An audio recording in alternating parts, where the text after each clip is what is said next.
Boleh silahkan duduk saudara. Shalom. Belum dengar suaranya, shalom.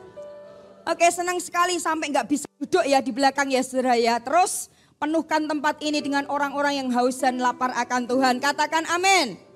Nah saudara, sebelum kita belajar firman Tuhan bareng-bareng, saya akan tanya dulu sama Anda. Siapa yang dalam minggu ini atau 2 minggu ini saudara nganter anaknya untuk graduation? Yang nganter boleh lambaikan tangan karena termasuk saya nganter.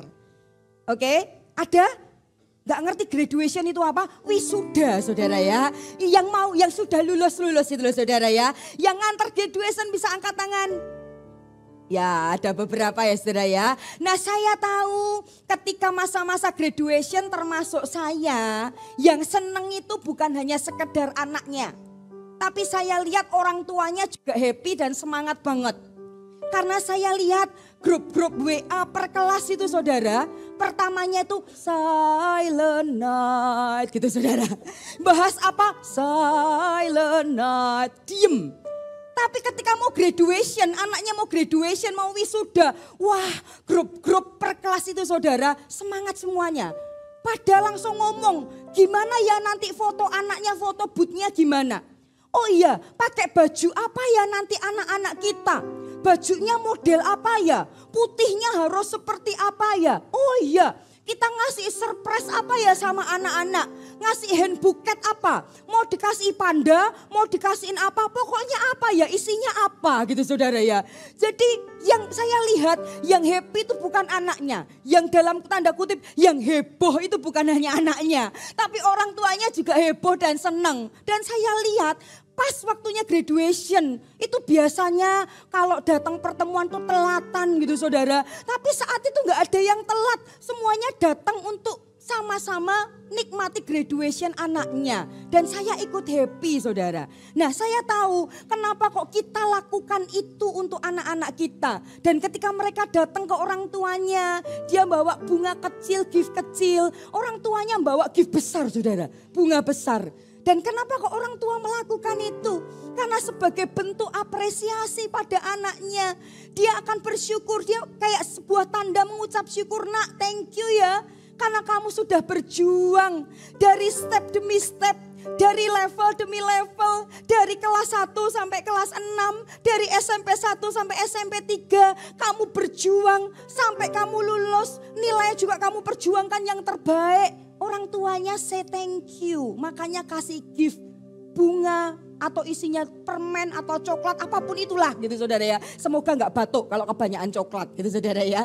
Nah ketika kasih itu senang, saya tahu sebagai bentuk ucapan terima kasih. Dan yang kedua juga dia senang, orang tua senang kenapa? Karena sebagai bentuk, nak selain senang aku support kamu.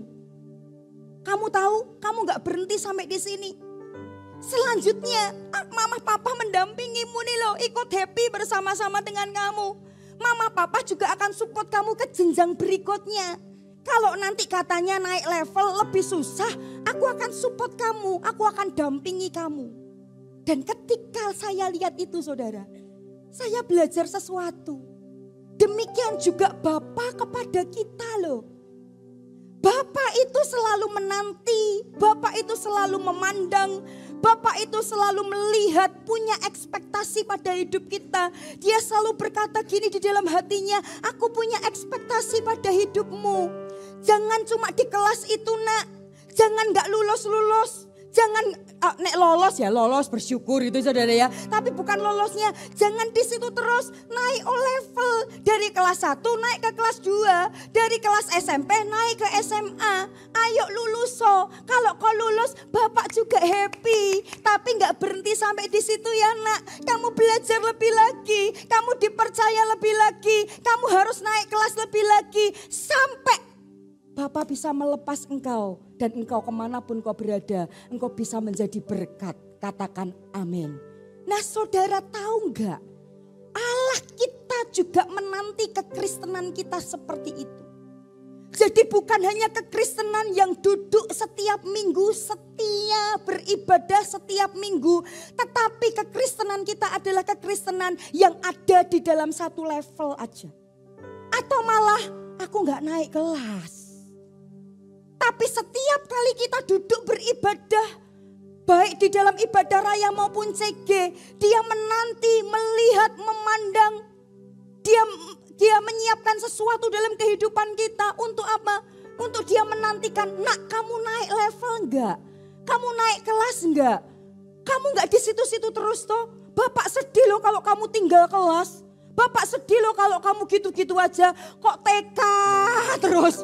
Kok playgroup terus? Kok SD terus belajarnya kok baca terus toh nak? Kamu harus beranjak dewasa nak. Kamu udah tua. Kumisnya sudah segagang-gagang gitu saudara ya. Rambutnya sudah putih semuanya nak. Naik kelas. Kayak kamu hari ini kasih kesempatan beribadah. Sekolah rohani. Jangan cuma gitu naik kelas nak. Karena aku menantikan itu. Sampai nanti kedatanganku aku menantikan itu di dalam kehidupanmu. Katakan amin. Awal. Hari ini. Berapa lama kekristenan Anda? Berapa lama Anda ada di dalam gereja? Berapa lama Anda ada di dalam komunitas? Tapi engkau perlu memastikan apakah gereja, komunitas, bahkan diri Anda sendiri mengalami naik level yang itu merupakan kesukaan Bapa, yang itu merupakan penantian Bapa di dalam kehidupan anak-anaknya. Dia akan happy ketika anaknya naik grade. Katakan amin. Coba ngomong kanan kiri. Bisik telinganya. Kamu naik kelas enggak ya? Bisikin lagi saudara. Kamu lulus enggak? Kenapa hal ini terjadi saudara? Karena ketika saya berdoa. Tuhan ngomong di dalam hati saya seperti ini. Harusnya kekristenan yang benar adalah makin lama makin kuat. Makin lama makin kuat dan Sion itu didapat olehnya. Artinya makin lama bukan makin di tempat. Makin lama bukan makin mundur. Tapi makin lama makin kuat dan mengarah kepada Sion. Mengarah kepada janji Tuhan. Mengarah kepada Tuhan. Mengarah kepada berkat Tuhan. Mengarah pada perjanjian Tuhan. Itu kerinduan Tuhan. Jadi Tuhan tidak happy ketika engkau hanya setia pergi beribadah tapi tak ada pertumbuhan. Tuhan tak happy ketika Anda setia di dalam connect group tetapi tidak ada perubahan. Tuhan tidak memikirkan berapa lama Anda berkomitmen dalam sebuah gereja. Tapi kalau gereja tersebut tidak menumbuhkan Anda atau Anda tersebut tidak bertumbuh meskipun gerejanya terus mati-matian, gimana caranya memikirkan pertumbuhan Anda? Dia tidak memikirkan berapa lama Anda bergereja, tapi berapa level engkau hari ini naik kelas, nak. Sudah ke level berapa, nak? Sudah beranjak ke dewasa ke arah mana nak? Itu yang kunantikan. Katakan amin. Nah makanya hari ini gimana supaya aku ada di dalam kekristenan yang Tuhan maksud. Yang Tuhan inginkan. Yang makin lama makin kuat. Yang makin lama mengarah ke Sion. Yang makin lama tahu kehendak Tuhan. Yang makin lama rancangan dan rencana Tuhan itu jadi dalam kehidupanku. Ketika saya renungkan itu. Tuhan memberikan ilustrasi ini saudara. Kalau Anda lihat botol ini. Tampak luar botol ini sama. Pabrik yang menciptakan botol ini juga punya ekspektasi yang sama. Aku pengen botol ini indah. Aku pengen botol ini berguna. Aku pengen botol ini bisa memberkati banyak orang. Tetapi apa bedanya botol ini dan botol ini meskipun penciptanya, pabriknya menciptakan hal yang sama dan punya ekspektasi yang sama sebenarnya. Apa bedanya? Botol ini saudara, ketika di dalam pembentukan Allah, karena Allah menginginkan dia naik kelas, botol ini dibentuk kecil aja. Dia sudah mulai, kenapa begini, kenapa begitu. Lebih keras lagi karena Allah pengen mendidik dan pengen menjadikan dia makin indah. Aduh. Pengen dibentuk lagi nak, bukan gitu, tak luruskan kamu bukan gitu. Ayo yang gini ya, aduh gak mau, aduh. Sama-sama botol ciptaan Allah dan Allah punya ekspektasi yang sama. Tapi botol yang tak ada isinya ini, dia mudah kena masalah dikit, kena pergumulan dikit, dia mudah rapuh. Dan kalau mudah rapuh seperti ini saudara, apa yang terjadi? Ketika dia ada di sebuah tempat, dia akan mudah diombang-ambingkan oleh angin. Bahkan ketika kena tendangan orang ke kanan, ikut ke kanan. Sepak bola dulu ya. Ke kiri, ikut ke kiri. Ke atas, ikut ke atas.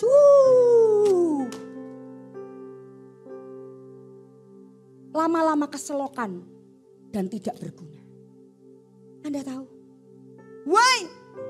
Mungkin kekristenan kita sama seperti ini. Kenapa aku kena masalah sedikit? Kenapa kena pergumulan sedikit? Kenapa gitu Tuhan? Dibentuk lebih lagi? Ya ampun Tuhan gak sayang sama aku. Kenapa kok aku dibentuk jelek sekali begini? Dan akhirnya kekristenan yang model seperti ini, dia akan menjadi Kristen yang mudah diombang-ambingkan. Ke kanan dia akan ke kanan, ke kiri dioncalkan ke atas, kena gesekan dikit, kena suara dikit, kena iblis coba goda dia dikit. Walah. Akhirnya Kristen yang seperti ini jadi bulan-bulanan iblis. Bulan-bulanan tahu? Jadi mainannya iblis. Teruslah duduk di dalam gereja. Teruslah duduk tenang. Teruslah kau tak ubah hidupku. Terus nyanyi. Tapi kau ku permainkan. Anda tahu? Tuhan tidak mau Anda punya Kristen seperti ini. Tapi kekristenan yang seperti ini saudara, adalah kekristenan yang ada sesuatu di dalam hidupnya. Kekristenan yang ada isinya, bukan hampa. Anda nanti coba di rumah ya. Kalau nggak percaya ya. Tapi jangan yang sering ini fitness saudara ya. Saya nggak tahu. Ini coba kalian beginiin. Mau dibentuk kayak apapun. Mau pembentukannya kecil, mau pembentukannya besar. Mau ditonjok-tonjok, nggak bisa saudara. Halo katakan amin. Dia apakah mudah ditiup oleh angin? Coba angin tiupin, nggak bisa. Kalaupun ditiup oleh angin, dia akan bergerak sesuai dengan isinya. Katakan amin. Halo katakan amin. Nah Tuhan menginginkan kekristenan yang model ini dalam kehidupan kita. Bukan kekristenan yang mudah rapuh. Bukan kekristenan yang kelihatannya aku anak Tuhan, tetapi sebenarnya dia jadi bulan-bulanan atau permainan iblis. Tuhan gak mau dan gak terima anak-anaknya seperti itu. Makanya kalau gitu apa yang harus aku lakukan? Apa yang harus ada dalam hidupku? Aku udah banyak berdoa, aku udah banyak syafaat, aku udah minta sama Tuhan. Aku tahu ketika ada peristiwa yang satu ini, ada pergumulan yang satu ini sangat mengganggu aku. Sangat membuat aku jatuh, sangat membuat aku mau kena masalah apapun, it's okay. Tetapi kalau kena ini yang satu ini, aku gak kuat rasanya drop kembali. Aku kudu gimana? Aku kudu lakukan apa? Supaya kekristenanku katanya di dalam firman Tuhan, kita harus jadi terang dan garam dunia. Bagiku itu hanya kata-kata untuk hamba Tuhan. Tapi selama hidupku, aku gak bisa jadi terang dan garam dunia itu. Apa yang harus ada dalam kehidupan orang percaya? Satu kata ini aja saudara. Dan ini adalah dasar orang percaya. Selebihnya baru engkau tambahin. Apa itu? Iman kepada Yesus. Makanya setiap kali orang yang datang kepada Anda kalau Anda CGL, Dia punya masalah yang berat dan datang kepada Anda. Setelah Anda doakan, terus dia akan pulang, kita selalu ngomong apa? Pak, tetap percaya Yesus ya. Karena Anda tahu, hanya di dalam kepercayaan akan Yesuslah dia akan kuat. Ada orang yang patah pengharapan. Dia sakit dan divonis mungkin sudah stadium 3 atau stadium 4. Dan dia datang kepada hamba Tuhan. Kadangkala hamba Tuhan juga gak ngerti lagi harus lakukan apa. Dan hamba Tuhan menguatkan hidupnya. Pak, tetap percaya kepada Yesus. Karena di dalam Yesus ada kekuatan baru. Percaya pada Yesus. Karena di dalam Yesus Tuhan bisa melakukan banyak mujizat dalam kehidupanmu. Artinya apa? Artinya sebuah kata yang kita gunakan selalu adalah percaya kepada Yesus. Percaya kepada Yesus. Percaya kepada Yesus. Tapi saya mau ngomong di sini saudara. Kata percaya itu bukan hanya slogan. Percaya itu adalah kehidupan. Kalau orang hanya menggunakan kata percaya slogan, maka hidupnya pasti tidak akan bisa jadi terang dan garam dunia.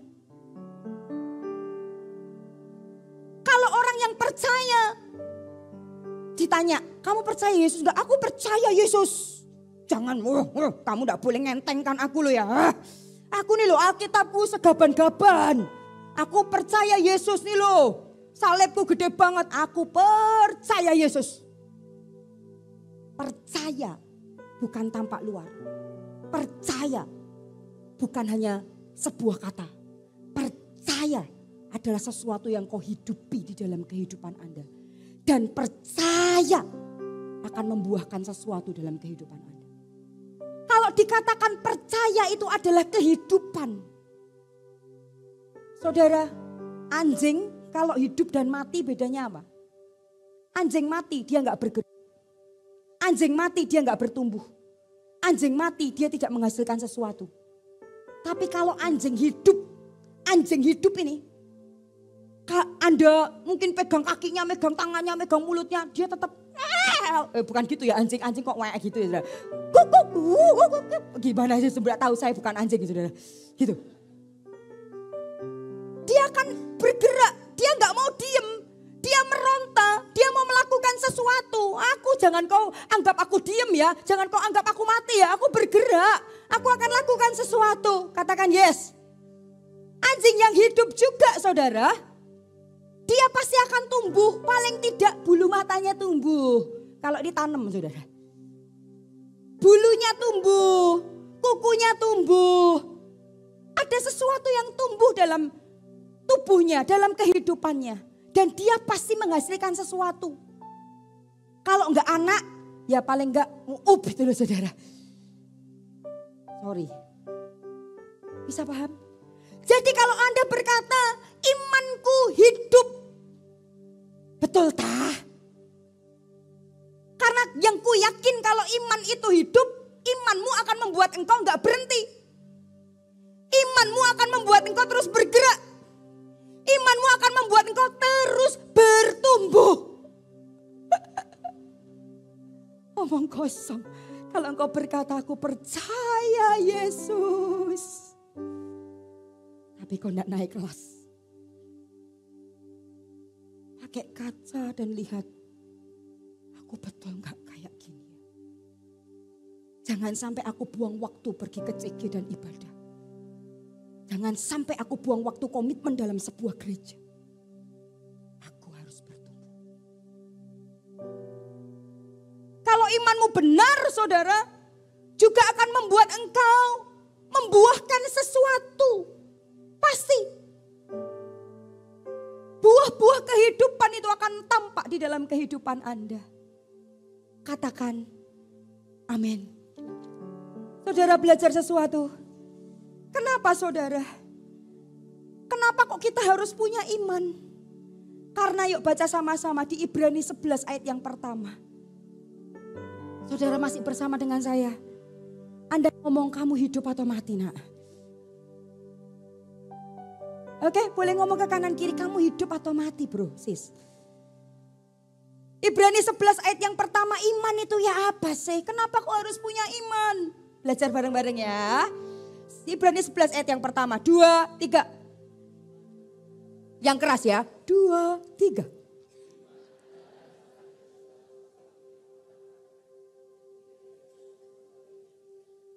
Iman itu dasar dari segala sesuatu yang aku harapkan. Dan bukti dari segala sesuatu yang belum kulihat. Saya cari terjemahan yang mudah dimengerti saudara. Ini loh artinya. Iman itu adalah dasar dari segala sesuatu. Iman adalah keyakinan yang kuat. Apa yang diharapkan itu pasti terjadi. Dan bukti yang jelas apa yang tidak terlihat itu ada loh. Itu iman. Jadi iman itu bukan awan-awan angan-angan. Iman itu di sini loh. Iman itu percaya yang belum kulihat sudah Allah sediakan dan sudah Allah siapkan dalam hidupku. Dan kalau itu belum terjadi dalam hidupku, pasti akan terjadi dalam kehidupanku. Sebab imanku bukan iman di dalamku sendiri. Imanku adalah iman di dalam Yesus Kristus Tuhan. Dia sumber pengharapan. Dia sumber mujizat. Dia sumber perubahan. Dia sumber kemenangan. Maka aku beriman kepadanya. Katakan amin.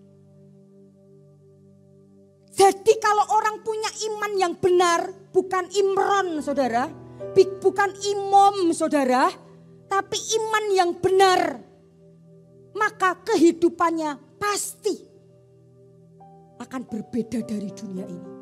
Yang lain berkata enggak mungkin, enggak bisa, enggak mungkin lah itu terjadi. Tapi engkau bisa berkata mungkin, karena aku berjalan bersama dengan Allah.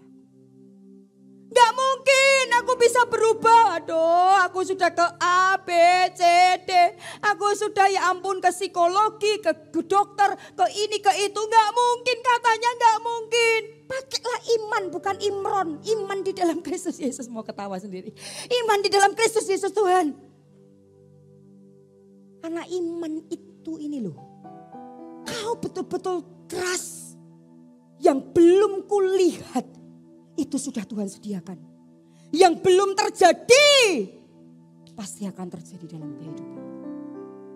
Katakan amin. Ngomong kanan kiri, jangan Imron. Halo, katakan amin. Nah saudara, kita belajar bareng ya. Efesus 2 ayat 8. Saudara masih bersama dengan saya, katakan haleluya. Efesus 2 ayat 8, baca bareng-bareng 2, 3.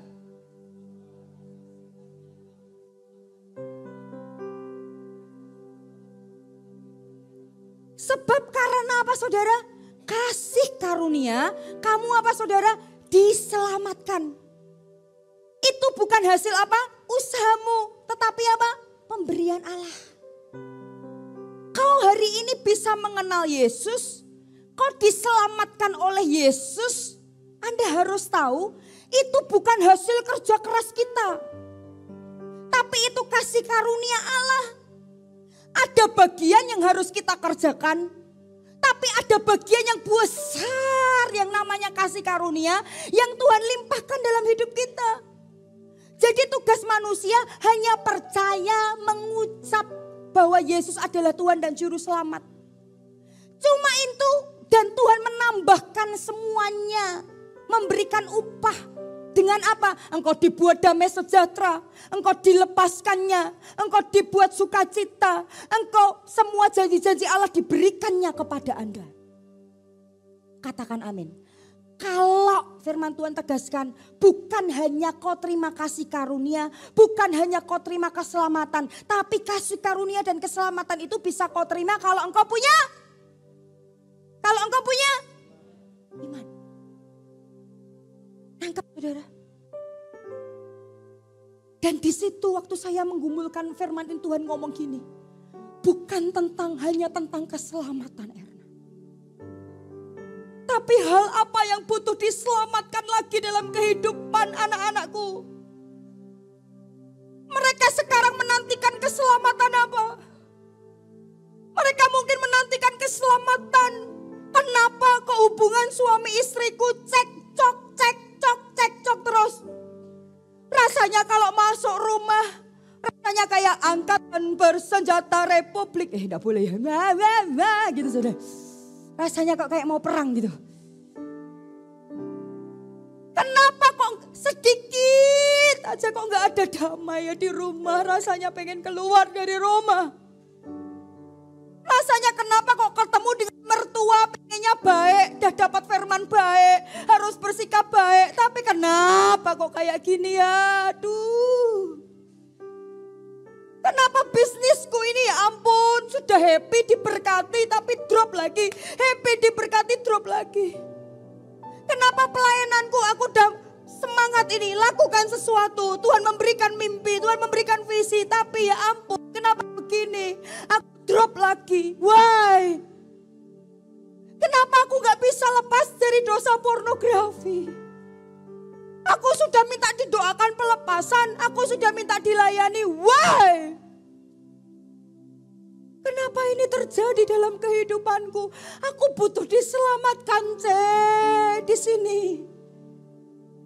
Aku tahu kadang kalau aku berpikir mungkin aku mati akan membawa ini. Mungkin ini takdirku. Tak ada takdir. Adanya kadir.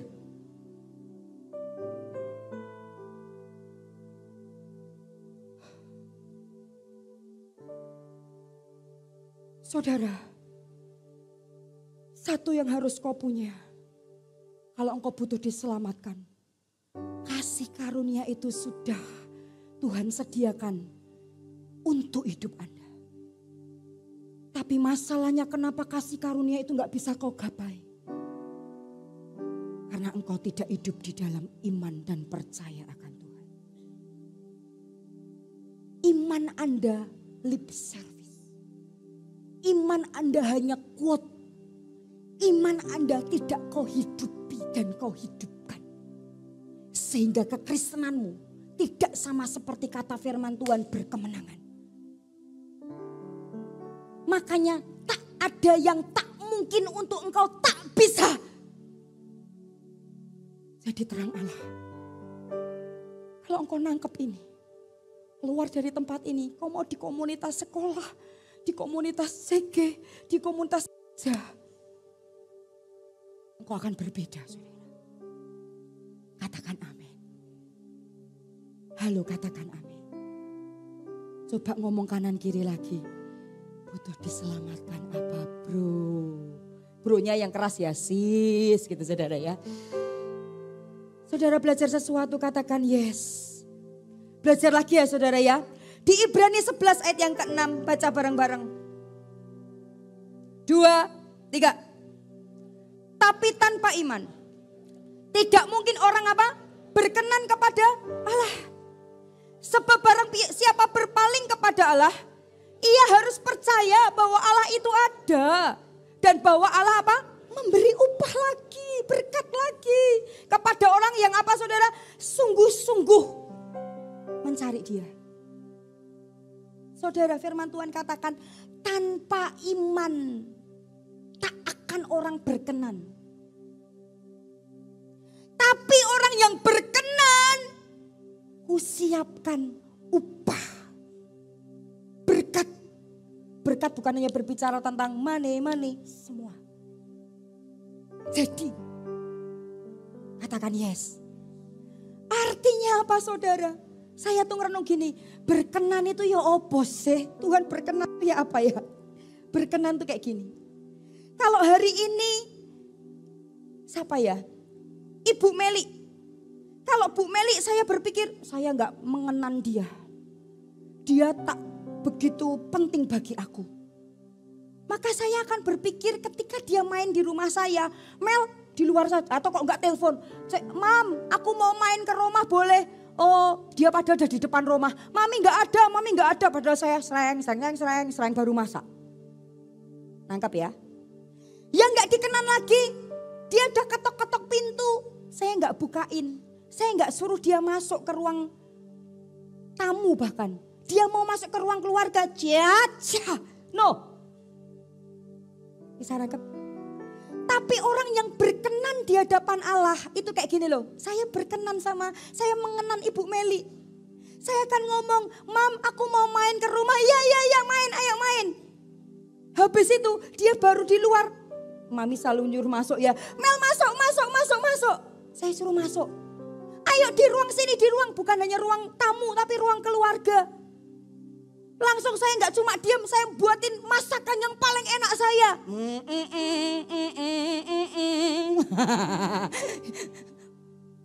Tidak boleh nyebutin merek kan saudara, itu aja. Bisa nangkap saudara? Saya kasih hidangan yang paling enak.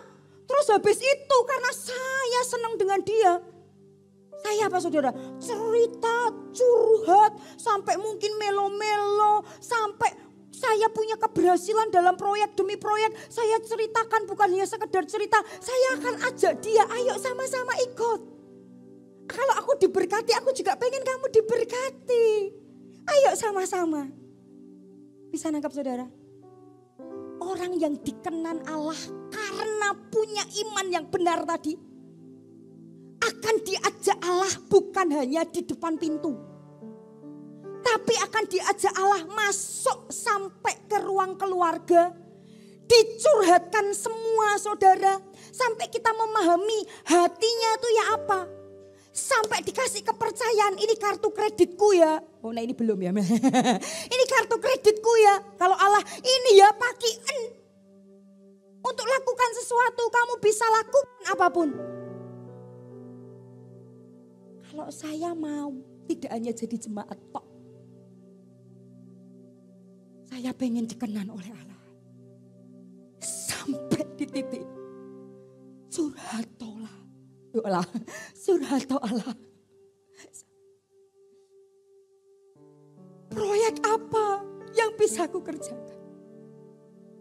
Kau tuntun aku dengan hikmatmu. Kau gandeng aku. Dan kau percayakan semuanya. Kau tak ada yang kau tutup-tutupi dari kehidupanku. Kau buka, kau tuntun, kau berikan kebijaksanaan dan hikmat. Kau pakai aku. Sampai semuanya itu jadi. Katakan amin. Apa yang membedakan orang berkenan dan orang yang tidak berkenan? Jelas firman Tuhan katakan bahkan upahku siapkan kepada orang yang berkenan. Tapi orang yang berkenan kuncinya cuma satu. Apa saudara? Iman. Apa saudara? Iman. Bisa nangkap? Bedanya tipis. Kau punya iman yang sungguh kepada Tuhan. Jika kau punya iman. Iman yang benar kepada Sang Pencipta. Iman yang benar kepada Allah yang punya segalanya. Maka kalau boleh dituliskan kayak gini loh saudara. Dengan iman. Semua aset perjanjian Allah akan terbuka. Tapi tanpa iman. Semua aset perjanjian Allah akan tertutup. Saya rindu semua jemaat bisa nangkep aset perjanjian Allah. Yang Tuhan tuliskan dalam firman-Nya. Isi firman Tuhan itu bukan dongeng, bukan cerita masa lalu. Tapi apa yang dituliskan Allah dalam firman Allah itu bisa terjadi dan tergenapi dalam kehidupan Anda. Tapi masalahnya kenapa gak bisa terjadi dan tergapai dalam hidup Anda? Karena Anda, kekristenan Anda adalah kekristenan yang kosong. Kekristenan yang katanya percaya Allah. Tapi Allah sama sekali gak melihat iman yang hidup di dalam kehidupan Anda. Saya pengen satu saat. Tadi saya curhat sama salah satu full timer. Mami pengen apa yang Mami rasakan bisa dirasakan orang lain. Mami pengen apa yang hari ini janji-janji Tuhan bahkan untuk Makassar. Aku pengen yang ngadopsi bukan hanya aku. Hampir tiap jam 12 sampai jam 12 malam gak bisa tidur saudara. Tadi yang make upin susah karena ini kero-keropi. Saya tahu janji Tuhan untuk Makassar. Saya tahu janji Tuhan untuk Anda. Saya akan bersama Tuhan memperjuangkan gimana caranya hidup kekristenan orang-orang Makassar itu bertumbuh dan meraih apapun yang Tuhan janjikan di dalam firman-Nya. Saya pengen makin banyak orang yang ngerti.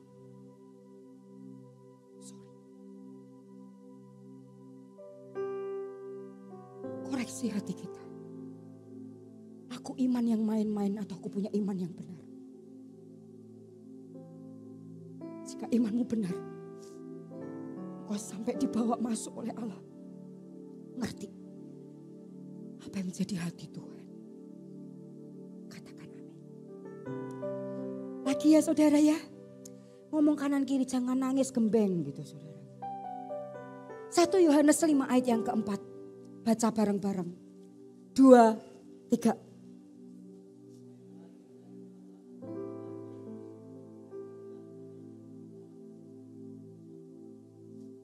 Kemenangan yang mengalahkan dunia itu iman kita. Dunia itu dikatakan Tuhan, dunia itu jahat. Dunia itu hitam dan kamu tinggal, kamu harus jadi yang putih itu. Dan Anda tahu, yang menggerakkan Tuhan untuk menggenapi janji-janjinya itu saudara. Saya kasih tahu ya, bukan air mata kita, bukan hanya doa kita. Saya baru paham ini. Tapi yang menggerakkan Tuhan untuk janji-janjinya itu dilimpahkan dalam hidup kita adalah iman. Contoh Petrus. Petrus gini, Tuhan tolong redakan. Tuhan tolong gini. Makanya jangan terlalu lama nangis dan berdoa. Bukan dilarang, tetap lakukan itu. Tapi tanpa iman yang bulat dan bertindak, kau tak akan peroleh apapun.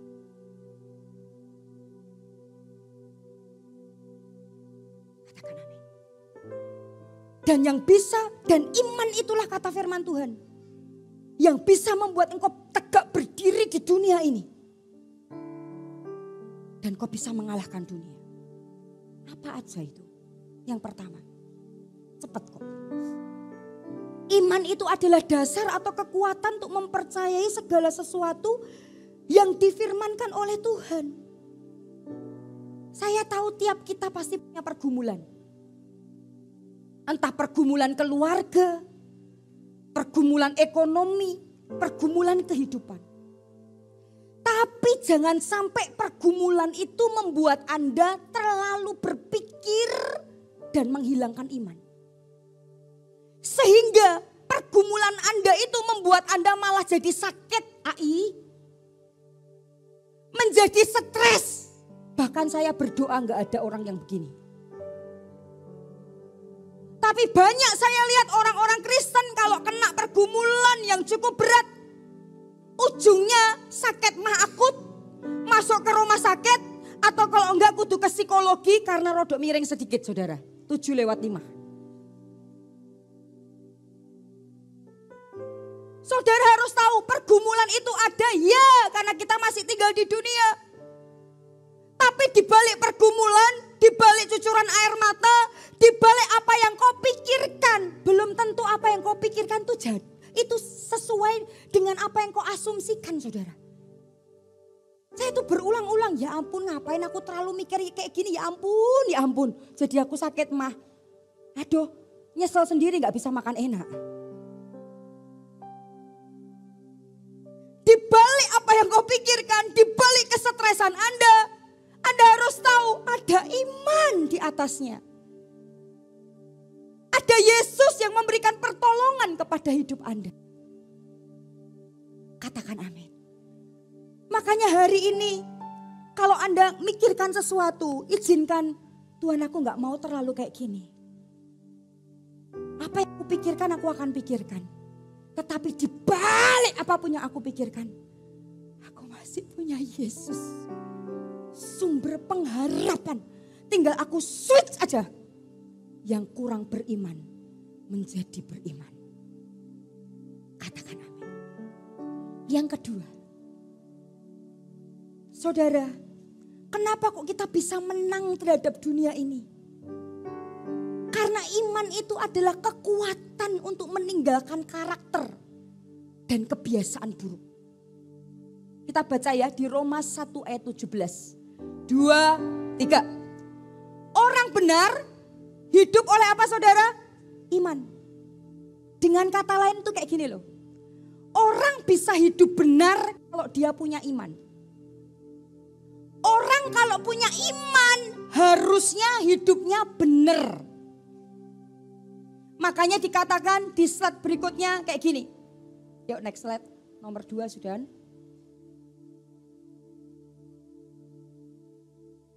Harusnya seperti ini saudara. Iman itu harus berjalan seimbang dengan buah-buah kehidupan.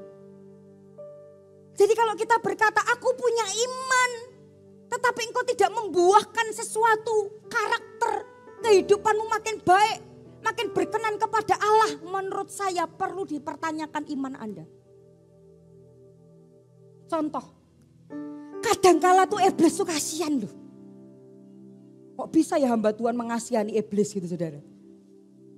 Karena detik terjadi sesuatu dalam kehidupan kita atau di dalam kehidupan rumah tangga kita. Yang kita persalahkan adalah iblis. Oh ini kurang ajar ini iblis. Perlu ditenteng ini. Kami ha. Dalam nama Yesus. Nangkap saudara? Masalah keuangan naik turun. Cekcok rumah tangga terus. Yang dipersalahkan iblis. Padahal belum tentu iblis yang salah. Tapi nilai yang perlu saya garis bawahi di Anda adalah, kalau Anda percaya bahwa ketika Anda menengking iblis di dalam nama Yesus, iblis pasti keluar dari rumah tangga Anda, keluar dari kehidupan perekonomian Anda. Apakah kau kurang percaya ketika engkau berkata, aku akan singkirkan karakter dan kehidupanku yang buruk? Dalam nama Yesus, di dalam Yesus, semua karakterku yang buruk, yang gak berkenan di hadapan Allah, yang membuat orang jadi tersandung oleh kehidupanku, aku mau singkirkan. Ayo. Kalau saya boleh garis bawahi, orang yang betulan katanya punya iman, hidupnya pasti berubah. Karena dia percaya Allah bersama-sama dengan dia akan menolong dia untuk melepaskan hal yang buruk di dalam kehidupannya.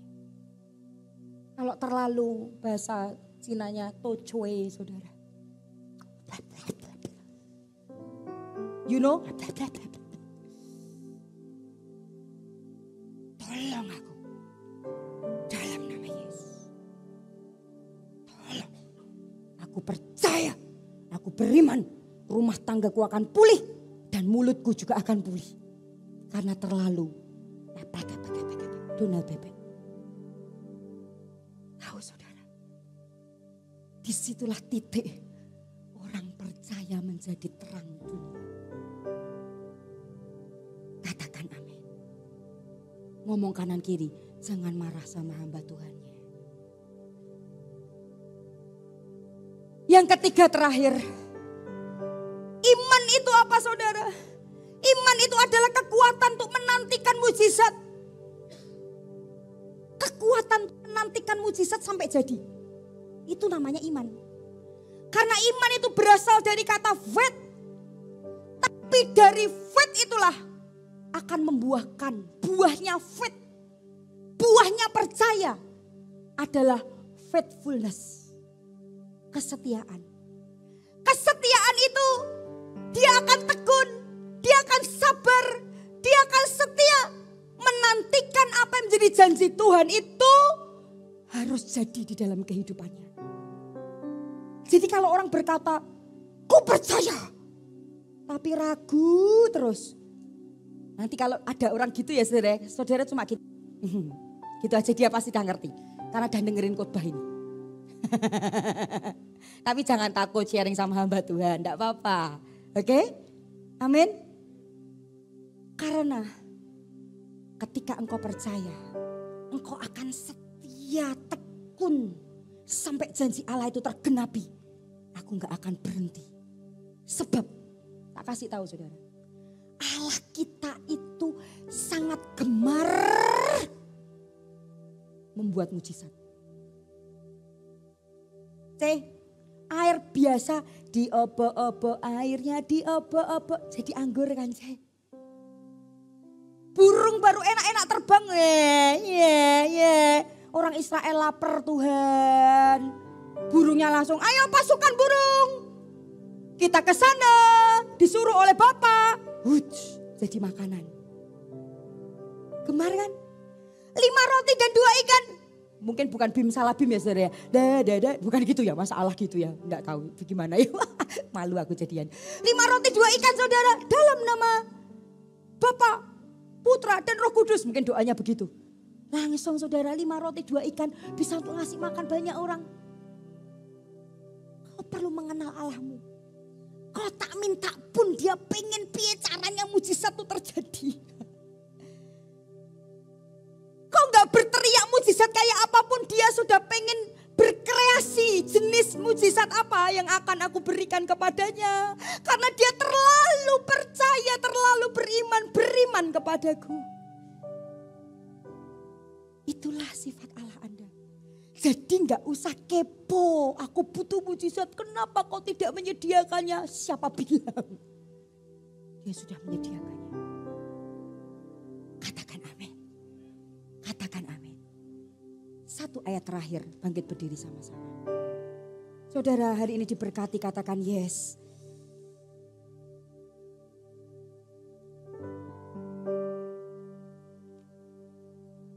Matius 17 ayat 20 kita baca bareng-bareng ya dengan suara keras sambil menyiapkan hati sama-sama. 2, 3.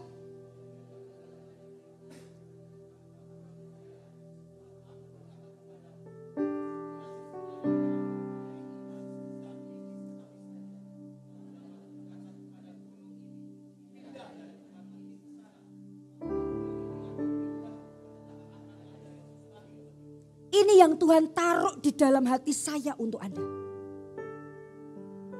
Saya tahu banyak di antara kita yang sedang mengalami ini. Firman ini dikatakan kayak gini. Ia berkata kepada mereka, karena kamu kurang percaya. Sebab aku berkata kepadamu, sesungguhnya sekiranya kamu mempunyai iman sebesar biji sesawi saja. Saya lupa bawa, sayangnya. Biji sesawi kecil. Kalau kau punya iman sebesar biji sesawi kecil gitu aja. Jangan kau berkata, jangan ngentengkan. Aku punya iman. Pertanyaannya iman itu membuahkan tadi itu loh. Tapi kalau iman sebesar biji sesawi itu aja hilang dari kehidupan Anda. Maka ini loh saudara. Engkau akan berkata, gak bisa gunung ini aku pindahkan. Tapi kalau iman besar biji sesawi itu ada dalam hidup Anda. Firman Tuhan katakan sesungguhnya sekiranya kamu mempunyai iman sebesar biji sesawi saja. Kamu dapat berkata kepada gunung ini. Apa gunung Anda? Apa yang besar yang menimpa hidup Anda? Apa persoalan Anda? Apa yang sedang menekan hidup Anda? Apa yang sedang membuat Anda teriak? Aku pengen bebas dari ikatan dosa. Aku pengen bebas dari narkoba. Aku pengen bebas dari sakit penyakit. Aku tahu ini bukan kutukan. Aku pengen bebas dari kehidupan yang terus tertekan, terpuruk, gak breakthrough. Dan aku sampai menyerah ya mungkin hidupku kayak gini. Aku pengen bebas dari kehidupan yang terpuruk, yang cekcok terus sama suami istri. Aku pengen bebas.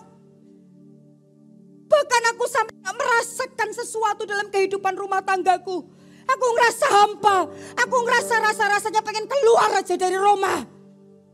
Ini gunungku yang besar. Ini gunung yang membuat aku itu gak bisa lakukan sesuatu lebih lagi. Tapi firman Tuhan katakan, apa gunungmu? Sebesar apa gunungmu? Firman Tuhan katakan, jika engkau punya iman sebesar biji sesawi saja, yang kau hidupkan kembali dalam hidupmu, maka gunung sebesar apapun, engkau akan dengan mudah memindahkannya bersama Allahmu yang besar. Katakan amin. Bahkan saya merasa tadi malam ketika berdoa, ada orang-orang yang berkata gini, aku terikat. Aku gak bisa lepas dari ini. Rasanya bukan karena aku lagi, tapi kuasa kegelapan dah mengikat aku. Gak bisa bebas. Sekalipun gak bisa bebas, ketika engkau punya iman sebesar biji sesawi, dan kau melangkah maju, Tuhan akan memulihkan kehidupan Anda saat ini juga. Katakan amin. Saya mau gak ada satupun yang jaim di tempat ini. Tadi yang maju hanya beberapa. Saya muter ke belakang saudara. Saya doakan mereka. Setelah didoakan, beberapa orang yang masuk di ruang make up saya dan ngomong, dia nangis-nangis terus. Dia dari tapi dia nangis terus. Dia tahu dia butuh Tuhan, tapi dia malu maju ke depan. Hari ini Makassar, kalau kamu bertumbuh, jangan malu kalau itu Anda orangnya. Kau kehilangan iman sebesar biji sesawi itu, kecil itu. Jangan kau berkata, aku udah punya iman. Saya ngerasa ketika saya berdoa jam 12 malam kemarin, bahkan iman sebesar biji sesawi itu sudah pudar meskipun engkau tiap minggu ke gereja. Kalau itu Anda orangnya, nanti maju ke depan. Saya akan tumpang tangan pada Anda. Dan Tuhan akan kerjakan sesuatu dalam hidup Anda. Makassar, please. Kalau engkau mau berubah, jangan jaim. Ini home, bukan tempat untuk menghakimi Anda. Tapi tempat untuk memulihkan hidup kita bersama-sama. Siapapun Anda, termasuk engkau leader. Kalau kau kehilangan iman sebesar biji sesawi, come. Saya akan minta sama Tuhan, lepaskan, bebaskan. Dan pulang. Kau diperbarui oleh Allah. Katakan amin. Taruh tanganmu di dada Anda. Semuanya gak boleh tengok-tengok. Semuanya gak boleh lihat ke depan. Lihatlah kepada Allah. Lihatlah kepada Allah. Saya mau kalau engkau mencintai Allah, hargai Allah di tempat ini. Saya tahu peperangan saya tadi malam serius. Saya tahu ini bukan medan yang mudah. Saya minta Tuhan lakukan sesuatu pada orang-orang percaya ini. Biarkan mereka mendapatkan senjata itu, yaitu iman di dalam Kristus. Datang kepada Allah.